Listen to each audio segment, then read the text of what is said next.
दो पत्ते। बहुत समय पहले की बात है। गंगा नदी के किनारे पीपल का एक पेड़ था। पहाड़ों से उतरती गंगा पूरे वेग से बह रही थी कि अचानक पेड़ से दो पत्ते नदी में आ गिरे। एक पत्ता आड़ा गिरा और एक सीधा।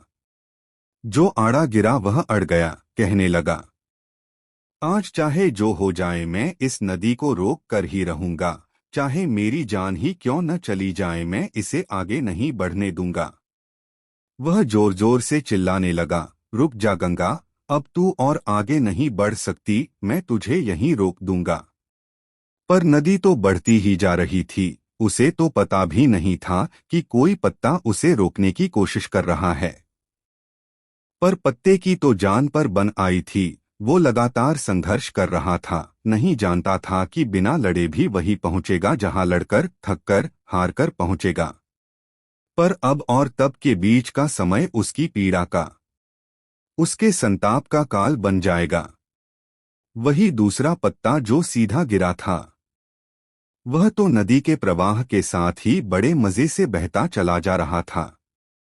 चल गंगा, आज मैं तुझे तेरे गंतव्य तक पहुंचा के ही दम लूंगा। चाहे जो हो जाए, मैं तेरे मार्ग में कोई अवरोध नहीं आने दूंगा। तुझे सागर तक पहुंचा ही दूंगा। नदी को इस पत्ते का भी कुछ पता नहीं।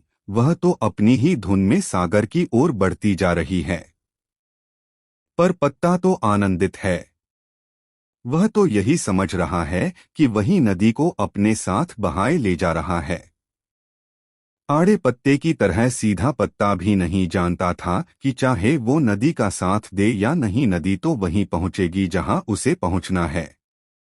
पर अब और तब के बीच का समय उसके सुख का, उसके आनंद का काल बन जाएगा। जो पत्ता नदी से लड़ रहा है, उसे रोक रहा है, उसकी जीत का कोई उपाय संभव नहीं है। और जो पत्ता नदी को बहाए जा रहा है, उसकी हार को कोई उपाय संभव नहीं है।